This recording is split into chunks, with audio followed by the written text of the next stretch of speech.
मैं डॉक्टर शिखा अग्रवाल, सह आचार्य राजनीति विज्ञान, राजकीय महाविद्यालय सुजानगढ़, बीए पार्ट 3 की आज की क्लास में हम लोग देतांत के बारे में पढ़ेंगे।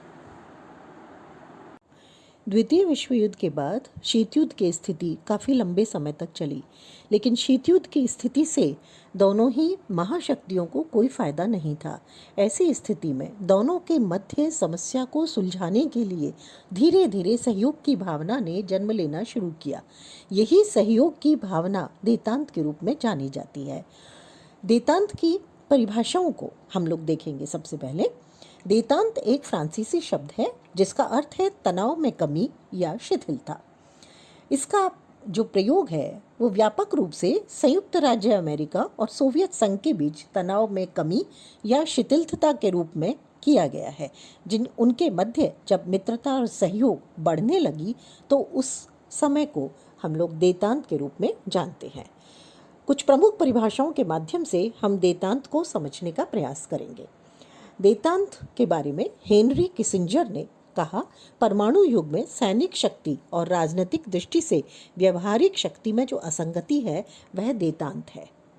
जॉर्जी एराबटोव ने माना, देतांत से अभिप्राय है अंतर्राष्ट्रीय स्थितियों एवं वास्तविकताओं से समझौता। अर्लिन ब्लोजोल के अनुसार कभी कभी इसी नीति के रूप में तथा किसी अन्य समय इसका प्रयोग पूर्व तथा पश्चिम में कम तनाव वाले संबंधों के रूप में विवेचन करने में किया गया। कभी कभी क्यूबाई मिसाइल संकट को सोवियत नीति में निर्णायक मोड़ माना जाता है। इसने आंशिक परमाणु परीक्षण रोक संधि तथा परमाणु प्रसार रूप संधि का मार्ग प्रशस्त किया। कभी कभी ख्रुश्चेव के शांतिपूर्ण सह अस्तित्व के सिद्धांत से देतांत का काल निर्धारित किया जाता है। एपी राणा के अनुसार यदि देतांत की व्याख्या महाशक्तियों के व्यवहार के रूप में की जाए तो वह वर्तमान वास्तविकता का गलत वर्णन होगा, उसका प्रतिबिंब या स्पष्टीकरण नहीं। इस तरह से ये जो इसकी परिभाषाएं हैं उसमें ये बात समझ में आती है कि आचरण के नियम और आपसी हितों के संबंध की स्थापना के लिए देतांत एक जागृत प्रयास है, जिसमें एक तरफ अमेरिकी दृष्टिकोण है और दूसरी तरफ सोवियत संघ द्वारा शांतिपूर्ण सहअस्तित्व के रूप में एक शब्द प्रयुक्त किया गया, वो था मिरनाई सोसोशिस्ट वोवानी। सोवियत क्रांति के जनक लेनिन ने भी शांतिपूर्ण सहअस्तित्व के सिद्धांत की परिकल्पना की। सोवियत विदेश नीति निर्धारक देतांत को इसी सिद्धांत से जोड़ते हैं और उसे आगे बढ़ाते हैं। देतांत की विशेषताएं। देतांत एक प्रक्रिया है। ये प्रक्रिया मुख्य रूप से अगर हम देखें तो संयुक्त राज्य अमेरिका और सोवियत संघ के मध्य की है। दूसरी विशेषता है, इसके अंतर्गत दो देशों के बीच तनाव को कम किया जाता है। तीसरी विशेषता, तनाव में कमी की प्रक्रिया का उल्लेख विश्व की दो महाशक्तियों यानी अमेरिका और सोवियत संघ के बीच तनाव में कमी के संदर्भ में किया गया है। चौथी विशेषता है, देतांत प्रक्रिया के अंतर्गत महाशक्तियां शीत युद्ध के तनाव में कमी और विभिन्न क्षेत्रों में सहयोग करती हैं।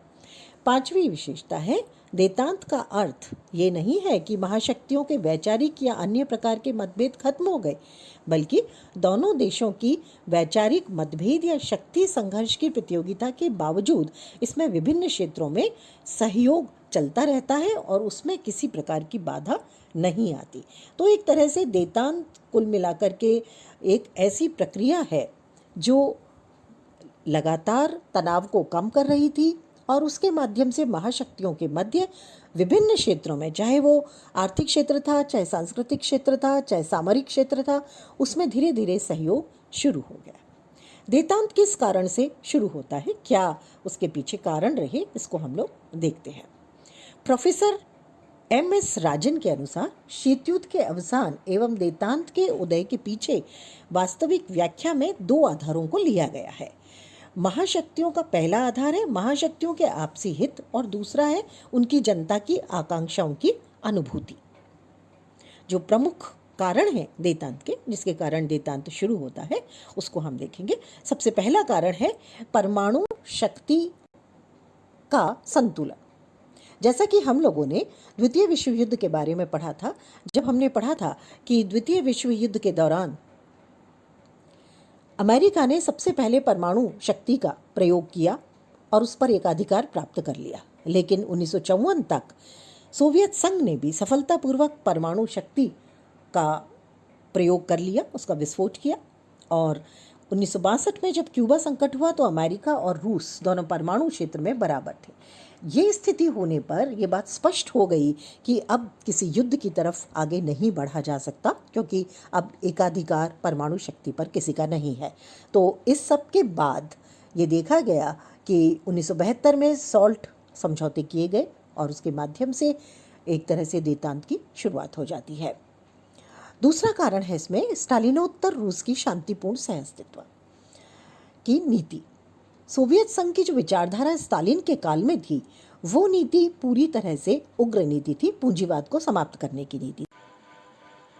1956 में क्रुश्चेव ने स्टालिन की खुली आलोचना की और युद्ध की अनिवार्यता के स्थान पर शांतिपूर्ण सहअस्तित्व के सिद्धांत की घोषणा कर दी। क्रुश्चेव के बाद सोवियत संघ के नेता ब्रेजनेव ने भी शांतिपूर्ण सहअस्तित्व के सिद्धांत को अपनाने की घोषणा कर दी। तीसरा कारण है संयुक्त राष्ट्र संघ में तीसरी दुनिया के देशों द्वारा महाशक्तियों के विरुद्ध एकजुट होना। सेकेंड वर्ल्ड वॉर के बाद में तीसरी दुनिया के देश, जिसमें एशिया, अफ्रीका और लैटिन अमेरिका के देश आते हैं, उनमें से ज़्यादातर देशों ने स्वतंत्रता आंदोलन शुरू कर दिया था और काफ़ी ज़्यादा देश उसके बाद में स्वतंत्र होना शुरू हो गए थे और उन्होंने संयुक्त राष्ट्र संघ की सदस्यता भी ले ली थी। ऐसी स्थिति में ये राष्ट्र संयुक्त राज्य अमेरिका और सोवियत संघ के खिलाफ एक तरह से इकट्ठा होने लगे थे। 1945 में जब संयुक्त राष्ट्र संघ बना था तो मात्र उसमें 151 सदस्य थे और धीरे धीरे ये बढ़ने लगे और 193 सदस्यों तक इसकी सदस्य संख्या बढ़ गई। इसके माध्यम से अब किसी भी मामले पर जब मतदान होता है तो एकजुट होकर के तीसरी दुनिया के देश मतदान करने लगे, जिससे महाशक्तियों को ये महसूस होने लगा कि अब तीसरी दुनिया का जो मुकाबला है वो आसानी से अलग अलग रह के नहीं किया जा सकता और इसलिए भी काफ़ी हद तक तीसरी दुनिया के देशों के कारण संयुक्त राष्ट्र संघ में जो शक्ति प्रदर्शन हुआ उसने महाशक्तियों को एकजुट होने के लिए एक तरह से तैयार कर दिया। अगला जो कारण है इसका देतांत का, वो है शस्त्रीकरण पर पड़ता खर्च। क्योंकि शस्त्रीकरण पर लगातार खर्च बढ़ रहा था एक दूसरे के साथ होड़ करने के कारण और दोनों ही देशों को इससे बहुत बड़ा नुकसान हो रहा था। दोनों ही अपने आप को श्रेष्ठ सिद्ध करने की कोशिश में लगे हुए थे, नए हथियारों का आविष्कार कर रहे थे और ये चीज़ अर्थव्यवस्था पर भी प्रतिकूल असर डाल रही थी। तो ये भी एक कारण रहा। अगला कारण है, पांचवा कारण, आर्थिक सहायता की निरर्थकता। आर्थिक सहायता की जो योजना थी वो तृतीय विश्व के देशों पर अपना वर्चस्व स्थापित करने के लिए थी, लेकिन इसका फ़ायदा तृतीय विश्व के देशों ने उठाना शुरू कर दिया और उन्होंने और ज़्यादा मदद की अपेक्षा करनी शुरू कर दी, जिससे सोवियत संघ और संयुक्त राज्य अमेरिका दोनों की अर्थव्यवस्था पर अतिरिक्त बोझ पड़ना शुरू हो गया। तो इस स्थिति ने भी काफ़ी हद तक दोनों देशों के मध्य शांतिपूर्ण संबंधों की ओर बढ़ने के लिए पहल करने की सोच को विकसित किया। अगला बिंदु आता है सैनिक गुटबाजी की निरर्थकता का एहसास। सैनिक गुटबाजी की जो बढ़ती हुई स्थिति थी उसने काफ़ी हद तक ये बताया कि जो सैनिक गुट बनाए गए थे वो अब व्यर्थ हो रहे थे, क्योंकि ज़्यादातर देशों ने इन सैनिक गुटों से अपनी सदस्यता को वापस लेना शुरू कर दिया था। द्वितीय विश्व युद्ध के बाद में शीत युद्ध के दौरान नाटो, सीटो, सेंटो और वार्सा पैक्ट जैसे जो समझौते किए गए थे वो अब उतने कारगर नहीं रहे थे और इस कारण से जब इनकी सदस्यता कम होने लगी तो निश्चित रूप से दोनों के मध्य काफ़ी हद तक सहयोग की भावना पनपने लगी। अगला कारण रहा सैनिक शक्ति की विफलता। शीत युद्ध के दौरान अमेरिका और सोवियत संघ ने विश्व के अन्य देशों में अपने अपने प्रभाव क्षेत्र बढ़ाने के लिए सैनिक अड्डे बनाए, लेकिन इन सैनिक अड्डों का बहुत ज़्यादा फायदा दोनों ही देशों को नहीं मिल सका। 8वां पॉइंट आता है इसमें पूर्वी और पश्चिमी यूरोप के बीच सहयोग। ये एक बहुत महत्वपूर्ण बात है। 1959 में फ्रांस के शासक चार्ल्स दिगाल ने पूर्वी और पश्चिमी यूरोप में एक व्यवस्था के लिए समस्त यूरोपीय राष्ट्रों में मेल मिलाप और एकीकरण पर बल दिया। पश्चिमी जर्मनी के भी विली ब्रांट ने ओस्त राजनीति की पूर्वी और पश्चिमी यूरोपीय देशों में आपसी राजनीतिक, सामाजिक और आर्थिक सांस्कृतिक क्षेत्रों में सहयोग स्थापित करने के लिए इस नीति को प्रवर्तित किया। 1970 से 1973 के बीच पूर्वी और पश्चिमी यूरोपीय राष्ट्रों के मध्य समझौते हुए और इन समझौतों में पश्चिमी जर्मनी में बर्लिन समझौता बहुत महत्वपूर्ण था और इस तरह धीरे धीरे इन देशों के मध्य देतांत की प्रक्रिया विकसित होने लगी। अगला जो बिंदु इसमें आता है वो है सोवियत संघ की कृषि उत्पादन में असफलता। हालांकि सोवियत संघ में खाद्यान्न की काफ़ी उत्पादन होता है, लेकिन उसके बावजूद भी वहाँ तात्कालिक समय में खाद्यान्नों की पैदावार में गिरावट आई और उसकी मांग में कमी नहीं आ रही थी, बल्कि वो बढ़ती जा रही थी। इस स्थिति में उसे अनाज खरीदना जरूरी हो गया और ये अनाज उसे अमेरिका से ही प्राप्त हो सकता था। तो ऐसी स्थिति में भी देतांत को आगे बढ़ाया गया। 10वां बिंदु इसमें आता है सोवियत संघ को पश्चिमी प्रौद्योगिकी यानी तकनीकी की आवश्यकता थी।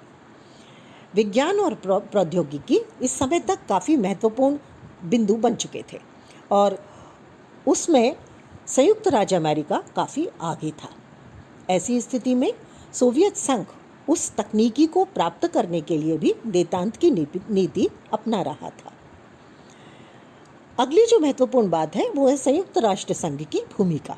संयुक्त राष्ट्र संघ की इस दौरान बहुत महत्वपूर्ण भूमिका रही।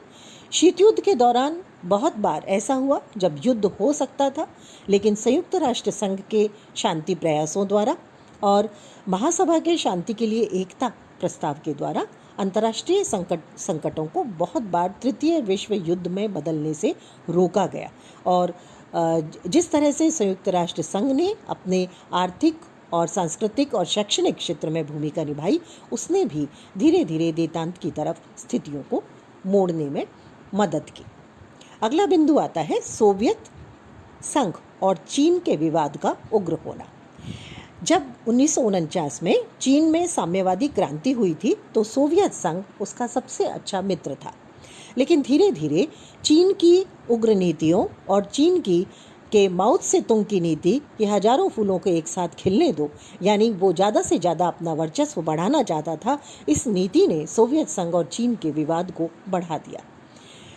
ऐसी स्थिति में अमेरिका ने चीन की तरफ मित्रता का हाथ बढ़ाया और इस टकराव से भी सोवियत संघ ने अमेरिका के साथ संबंधों को सुधारना उचित समझा, क्योंकि चीन और अमेरिका यदि एक साथ हो जाते हैं तो उस स्थिति में सोवियत संघ के लिए मुश्किलें बढ़ सकती थी। अगला बिंदु आता है मध्य पूर्व में प्रत्यक्ष संघर्ष को टालना। मध्य पूर्व की जो स्थिति थी उसमें सोवियत संघ ने मध्य पूर्व के मिस्र और सीरिया तथा इराक में अपने प्रभाव क्षेत्र को बढ़ाना शुरू कर दिया। ये संपूर्ण क्षेत्र तेल क्षेत्र कहलाता है, जहां पहले अमेरिका का प्रभाव था। सोवियत संघ ने इसका विस्तार करने के लिए इजराइल के विरुद्ध अरब देशों को नैतिक और भौतिक समर्थन देना शुरू कर दिया। तो इस क्षेत्र में अपने जो महत्वपूर्ण तेल और सामरिक स्थिति का क्षेत्र था उसमें अमेरिकी राष्ट्रीय हितों को गंभीर चुनौती दी और इस दौरान अमेरिका द्वारा अरब इजराइल विवाद के हल के लिए अमेरिकी विदेश मंत्री हेनरी किसिंजर की शटल डिप्लोमेसी यानी मध्य पूर्व के देशों के मध्य यात्राएं करना जैसी डिप्लोमेसी का प्रयोग किया गया। 1979 में अमेरिकी राष्ट्रपति जिमी कार्टर ने मिस्र और इजराइल के बीच कैंप डेविड समझौता करवाया और इस समझौते ने भी संघर्ष टालकर देतांत को बल दिया। अगली बात आती है महाशक्तियों के तत्कालीन शासकों के व्यक्तित्व की इसमें महत्वपूर्ण भूमिका रही। अमेरिका के कैनेडी, निक्सन, फोर्ड, कार्टर और सोवियत संघ के बुल्गानिन, क्रुश्चेव और ब्रेजनेव, इन शासकों ने अपने दूरदर्शी, व्यावहारिक और उदारवादी नीतियों के माध्यम से वेदांत को बढ़ावा दिया। एक और जो महत्वपूर्ण बात है वो है चीन का नई शक्ति केंद्र के रूप में उदय।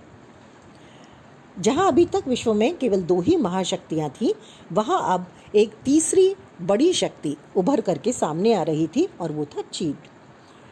बी उलाम का मानना है कि सोवियत संघ द्वारा वेदांत नीति अपनाने का मूल कारण और प्रयोजन अमेरिका और चीन के बीच बढ़ती निकटता को रोकना था। दोनों ही महाशक्तियां नहीं चाहती थीं कि चीन विश्व में एक महत्वपूर्ण शक्ति के रूप में उभर करके सामने आए, तो चीन के प्रभाव को कम करने के लिए भी शीत युद्ध पर विराम लगना शुरू हुआ। अगली बात आती है गुटनिरपेक्ष देशों की भूमिका की। गुटनिरपेक्ष देशों की इसमें महत्वपूर्ण भूमिका थी, क्योंकि ये दोनों में से किसी भी खेमे में शामिल होना नहीं चाहते थे और इनके द्वारा काफ़ी हद तक जो संयुक्त राज्य अमेरिका और सोवियत संघ के गुटों के द्वारा जो कार्य किए जा रहे थे उनका बहिष्कार किया गया। इसके माध्यम से भी शीत युद्ध में कमी आई और महाशक्तियों के बीच तनाव कम हुआ, क्योंकि गुटनिरपेक्ष देश तृतीय विश्व के देश थे, छोटे देश थे, अल्पविकसित और विकासशील देश थे, जिनको कि दोनों महाशक्तियाँ सहायताएं दे रहे थे। लेकिन इन देशों ने भी उन दोनों शक्तियों के खेमों में जाने से इनकार कर दिया। और जो अंतिम बात इसमें सामने आती है वो है बड़ी शक्तियाँ बनाम तीसरी दुनिया। यानी अभी तक सिर्फ 2 बड़ी शक्तियों का वर्चस्व था और वो पूरे विश्व के छोटे देशों को अपने खेमे में लाने के लिए उन्हें आर्थिक सामरिक सहायताएं दे रही थी। लेकिन 1965 के बाद धीरे धीरे विश्व की बड़ी शक्तियों और एशिया, अफ्रीका और लैटिन अमेरिकी देशों के बीच मतभेद उभर करके सामने आने लगे और विशेषकर अंकटाड और समुद्री कानून सम्मेलनों में बड़ी शक्तियों के खिलाफ व्यापारिक रियायतों पर गरीब मुल्कों ने, यानी जो छोटे देश थे इन देशों ने अपनी एकता दिखानी शुरू कर दी। ऐसी स्थिति में भी दोनों बड़ी शक्तियों को ये आभास हो गया कि अब पूरे विश्व पर वे अपना वर्चस्व कायम उस तरह से नहीं कर सकते जैसे द्वितीय विश्व युद्ध के बाद वे करने की कोशिश कर रहे थे। तो इससे भी महाशक्तियाँ एक दूसरे के निकट आई और उनमें वेदांत का मार्ग प्रशस्त हुआ।